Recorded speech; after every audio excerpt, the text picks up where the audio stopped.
I'm Daniela, and I'm the creative director for FAR, Center for Contemporary Arts, and I want to welcome you to our online series, FAR Community Creators. Today, we get to know Korie Pickett. She is the founder of Queen Spirit, Inc., and she works on a variety of mediums, which we're going to learn about all today. Hi, Korie. Hey, I'm excited to be here. I love everything that y'all are doing. Well, thanks for joining us. We're excited to get to know your work. For sure. All right, so tell us a little bit about your journey as an artist.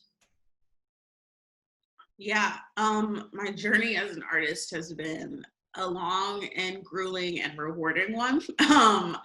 I've always created, even when I was young, I did a lot of music and went to college for music and everything. But life happened and I kind of walked away from music and then joined corporate America after college and was a director of marketing for 5 years and just stayed in the corporate life, but still trying to do my side hustles of photography and design and be more creative with what my actual job was, because that just wasn't that fulfilling.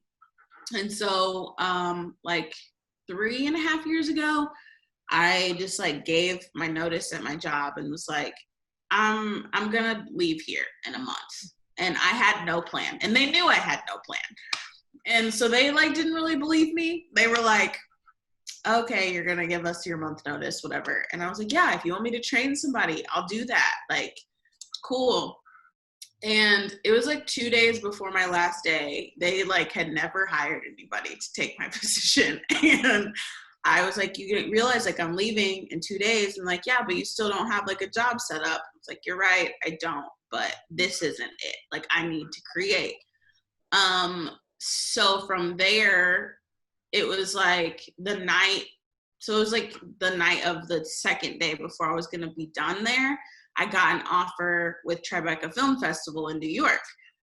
And I took it. I was I gotta eat. So that kind of was the kickoff to this creative life that I live now.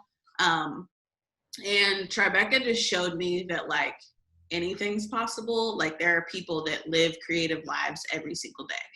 So it was super inspirational. And I had already started the magazine by that point. So we were still digital at the time. And I just kind of kept the snowball effect going and turned it into print, and then started making jewelry and decided all right, as long as it's creative, I'll try it. So that's the shortened version of the crazy chaos that it's been. Yeah, that's cool. Well, can you walk us through your jewelry making process? We've seen some videos of it, and I'd love to hear your process. So it changes depending on how I'm feeling a lot of the times. I started making jewelry because I had some anger that I needed to work through and I needed something productive. So I just choose whatever kind of metal I want to use at the time and just start stamping words.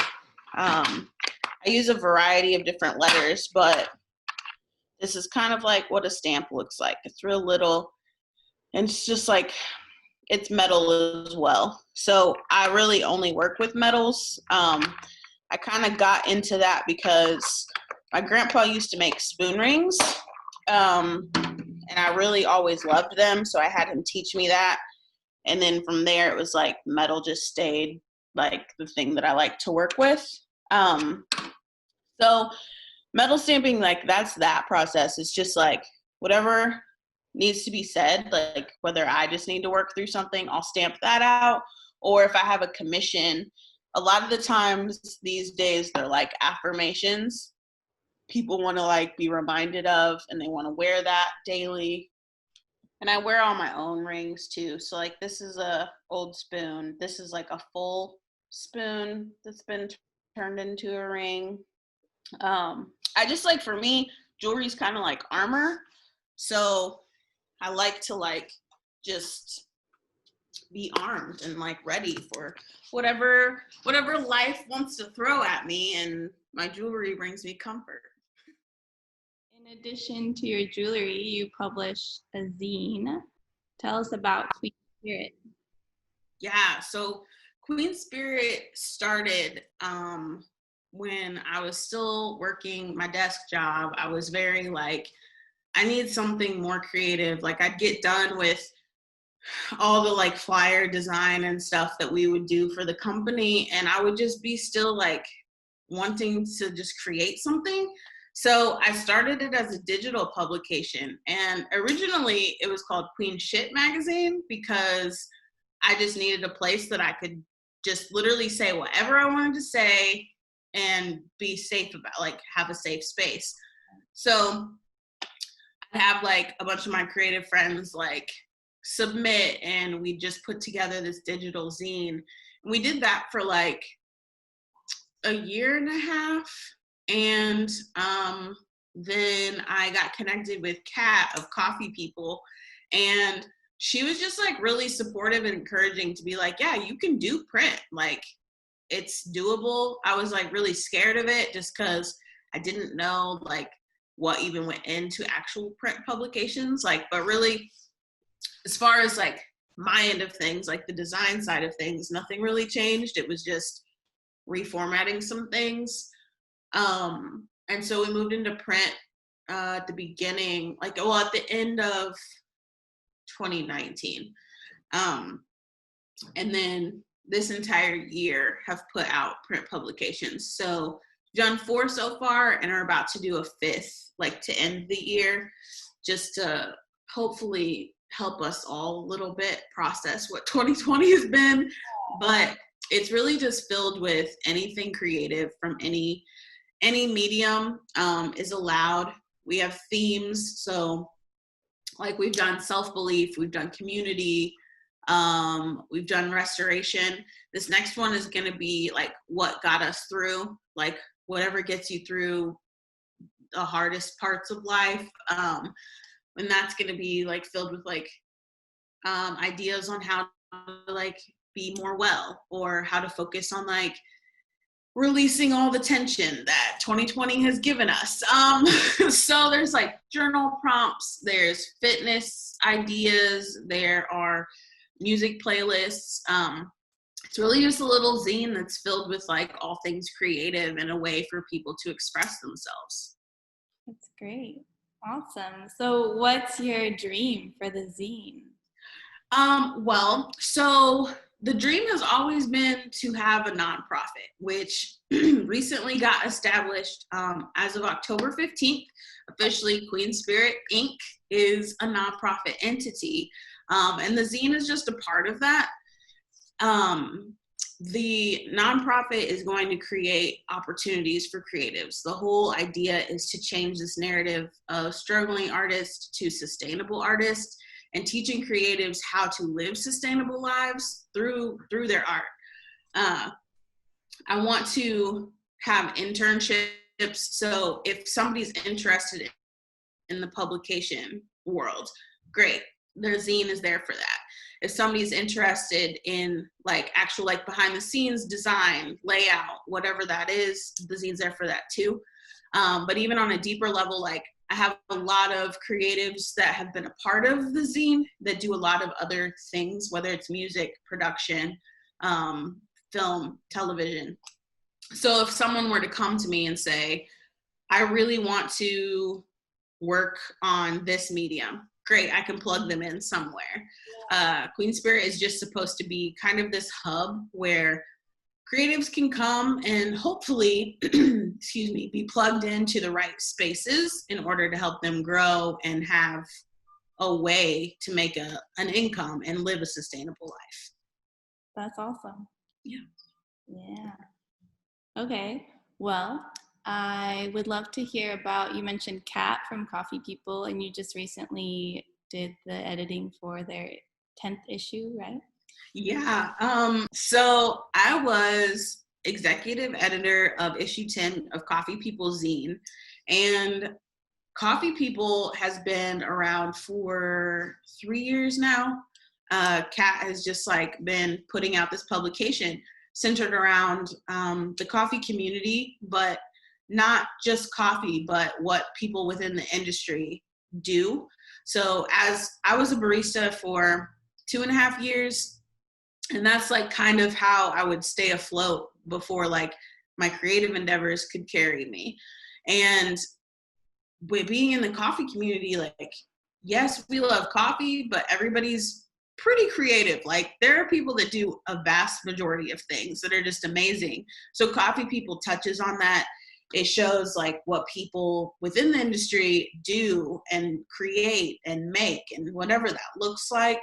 So this issue 10 was focused on all Black creators and Black people within the coffee community. So I was able to talk with so many different people from so many, like literally across the world. And it was really beautiful to put together this publication. And it's 100 pages filled with like beauty and love and coffee and art. And this issue in particular, we wanted to make sure we could pay every contributor. So we were able to pay 58 different contributors, a little over $125 a piece. And then now all proceeds are going to go to the Okra Project and the Bale Project. Well, how do people go about buying your work? Like where you sell some at the shop? Yeah. Mm-hmm. Yeah. So here in Bloomington, we have a storefront. It's called Crybabies Electric Tattooing, but I do all of my jewelry and stuff in here too. So it's just an art space, and I always have jewelry here. A lot of times people will come get a tattoo from Taryn and then they'll buy some jewelry from me. It's a win-win. But also online at HoosierQueen.com, Hoosier like Indiana. And I've got everything on there from like photography, poetry, jewelry to the zine. And then Instagram too. I'm at Hoosier Queen KP. I love to like, especially when it comes to jewelry, I like to work with people to really give an original piece every time. I don't really like to duplicate a lot of things. So even if somebody liked one piece, I will kind of like change it to make it more fitting to them. Very custom, and that's great. Okay. The last question I have for you is, tell me what brought you to Bloomington and what you like about being here. Yeah. So Taryn actually brought me to Bloomington.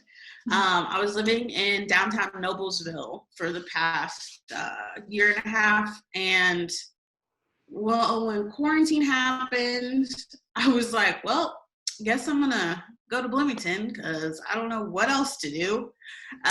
So I spent quarantine here, and then that kind of like solidified, like we really wanted to spend more time together and be closer. So in August, I officially moved here. And so far, like, I love that Bloomington is small, but has like big opportunities, I guess is the best way to say it. Like there's a lot of opportunity here, mostly because I use here, you know, there's people from all walks of life here. But I also just like really love this studio. It's like one of my favorite places to be in the entire world. It feels like home. It's a community center too. Like sometimes people will just come by just to be like, hey, I just wanted to say hi. And that feels really good. So it's like we're building that community, and that feels beautiful. So where is the studio located if people did want to? We're at 116 South Grant Street, which is right behind Soma off Kirkwood and next to the venue. Yeah. Is it the little? Yep. Or the little red building. It looks like a little barn of sorts. Yeah. Those are all the questions I have for you today. That was really interesting, and thanks for sharing. Are there any other ways so we can check out your social media, go to the shop, buy your products? Are there any other ways people can support you as an artist right now or support with you? Yeah, I also have a Patreon, and that's been like really, really helpful, especially amidst quarantine. That really carried me, which I'm so thankful for. But Patreon is Hoosier Queen as well.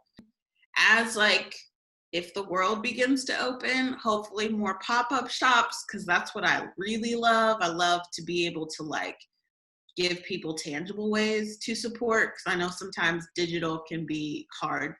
Yeah. But yeah, those are the main things. Great.